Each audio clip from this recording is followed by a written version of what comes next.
This is Brian Scott reporting from Cuba with an aerial view of the sugarcane fires set by revolting Cubans. The Cubans figure that the American tariff of 1894 will cripple the sugarcane market. Driven to desperation, the insurgents now adopted a scorched earth policy, which is burning crops in order to push the Spanish out or pull the Americans in. As you can see, this fire is getting us cat out of control.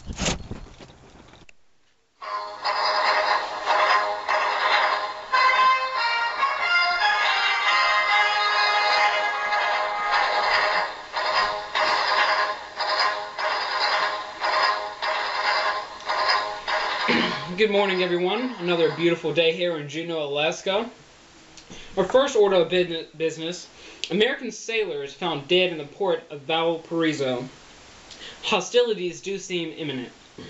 Chile's modern navy could be mobilized, which would cause widespread damage along the Pacific coast. We have news that the United States could possibly force Chile to pay an indemnity.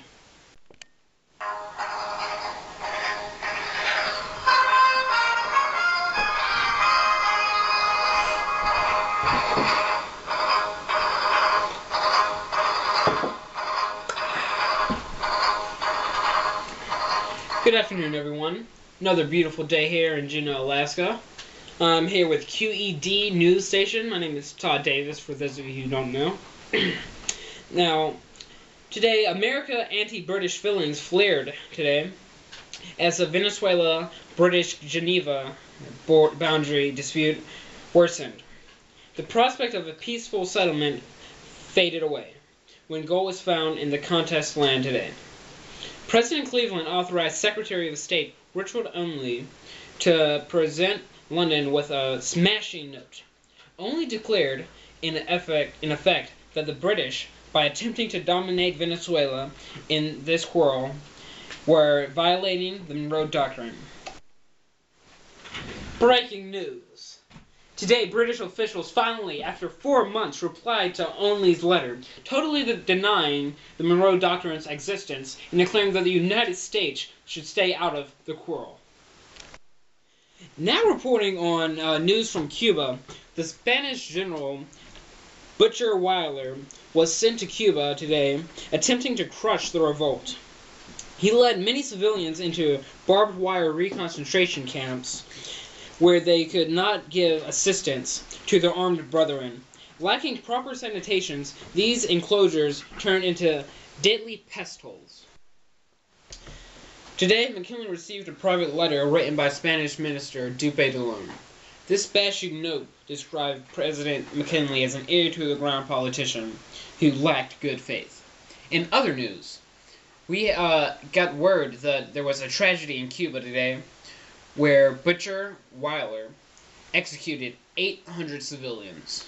Now, we are going to show you amateur video of this execution. I suggest that you get any small children out of the room.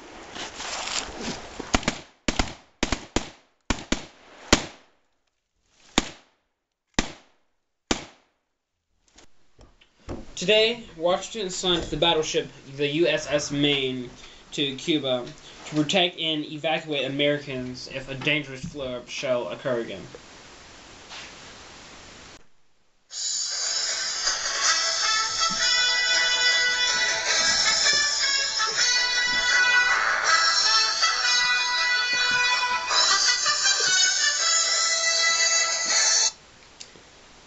Hello, everyone. Here on this beautiful clear sky night. This is Todd Davis, here with a Mr. Alfred T. Mahan, who wrote the book Influence of Sea Power on History in 1890. This is a quick interview we're going to give him. Now, Mr. Mahan, how do you think your book influenced nations around the world? I feel my book helped develop a new steel navy, and also focus attention overseas. The control of the sea is key to world dominance. Really? It's interesting, Mr. Mahan, interesting. What nations do you think took your book close to heart? I believe America and Germany were influenced the most out of all the nations.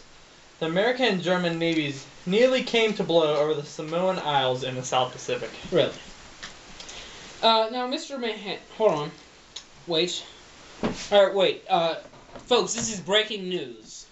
The USS Maine exploded today in Havana Harbor, in Cuba. Now, here's some live feed.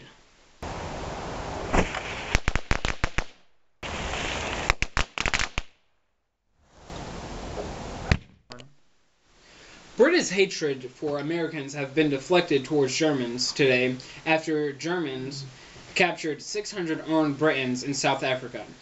Because of this, the relationship between Britain and America has strengthened. The United States and Britain has decided that for upcoming conflicts they will be allies. I'm here with Queen Lokatoka of Hawaii.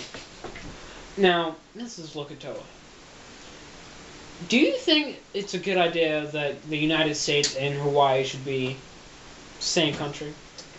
Me and my native counterparts are totally against the annexation of Hawaii. We all believe that an appropriate treaty was rushed into Washington. The Rolling Whites are the only people who favor annexation.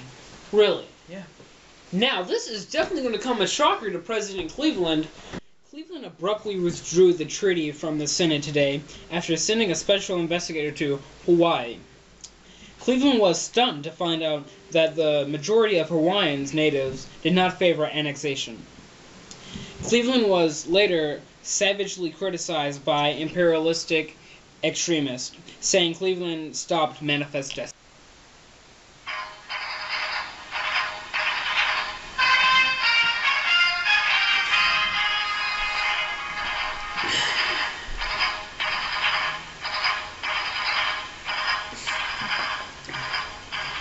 Good morning, everyone. Another beautiful day here in Juneau, Alaska. You're watching QED News Station. Our first order of business is we have more news on the USS Maine explosion. The explosion killed 260 officers and men. The United States and Spain has sent private investigators to uncover what has happened. The Spanish Commission stated that the explosion had been internal and presumably an accident.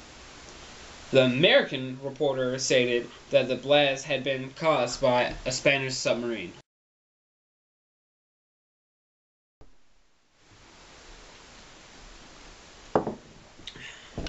The national war fever burned higher. Even though American diplomats had already gained Madrid's agreement to Washington's two basic demands. 1. An end to reconcentration camps and an armistice with Cuba rebels. McKinley was not pushing for hostilities and was criticized for resisting war. Last month, Theodore Roosevelt, Assistant Secretary to Naval Secretary John D. Long, ordered Comrade George Dewey, who is commanding the American Asiatic Squadron at Hong Kong, to descend upon Spain's Philippines in the event of war. President McKinley confirmed this order. Today, Dewey carried out his order perfectly. Sailing with one warship, he snuck into the heavily guarded Mantia Harbor and destroyed 25 Spanish vessels, killing more than 2,000 Spanish sailors, without one American death. Admiral George Dewey was threatened by German Navy while waiting for reinforcements in the Bay of Manila. The Germans sunk 5 vessels and had many disagreeable moments with Dewey. Dewey later that day lost his temper and threatened the Germans with war.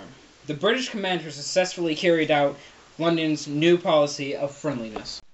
National hero George Dewey's victory was bittersweet.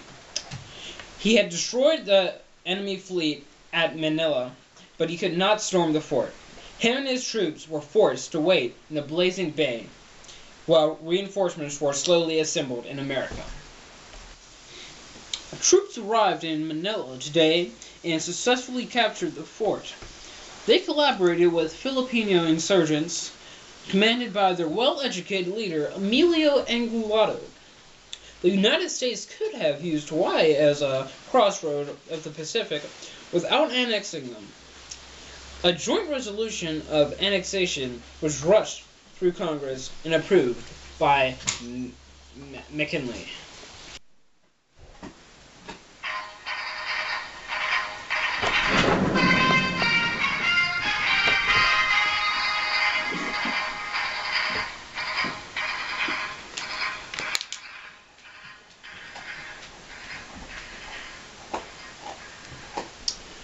Good afternoon, everyone. Another beautiful day here in Juneau, Alaska. I'm Todd Davis, and you're watching QED News Station. In our first order of business, American forces are closing in fast on Santiago, spelling doom for the Spanish fleet. Admiral Cervera was fatally ordered to fight for the honor of the Spanish flag. The odds are heavily against him. The guns of the USS Oregon has more firepower than his fleet of armored cruisers. Panic seized the eastern seaboard of the United States as the Spanish government ordered a fleet to head to Cuba. Commanded by Admiral Cervera, who commands 4 armored cruisers and 6 torpedoed boats, but 3 of them had to be abandoned on the route.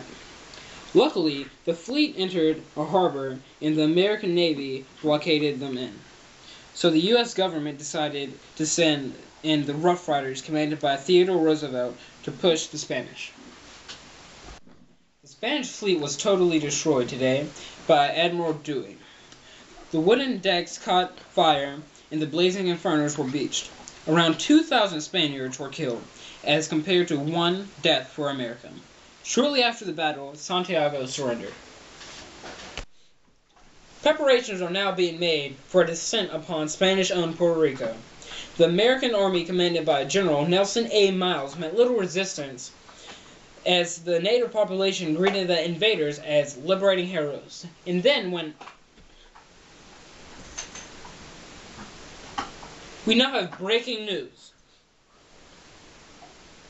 We just received word that Spain has signed an armistice, ending the war. Polls show that more Americans died because of sickness in the United States training camps from diseases such as typhoid fever that ravaged the U.S. troops, while only 400 died in combat.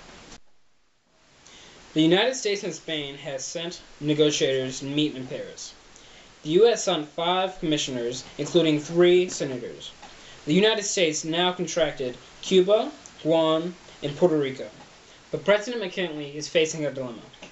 To let Spain have the Philippines, to let the Philippines govern themselves, which would surely bring anarchy to the state, or to take them.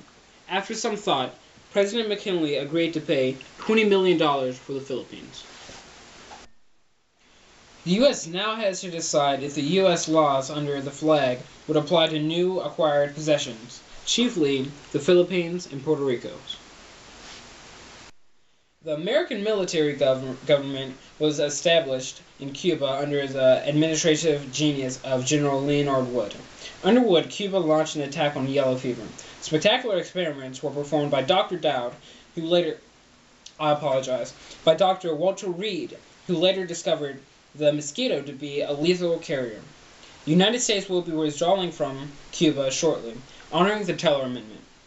The Cubans later had to develop their own constitution, the so-called Platt Amendment. The Cubans promised to sell or at least needed naval stations to their powerful benefactor. The United States gained Guantanamo. The United States still occupied the 28,000-acre beachfront by an agreement which can only be revoked by consent of both parties. Puerto Rico's population is now growing faster than its economy. By the Forker Act of 1890, Congress accorded the Puerto Ricans a limited degree of popular government. Later, they were granted U.S. citizenship. Many Puerto Ricans are now starting to move to the United States, presumably New York.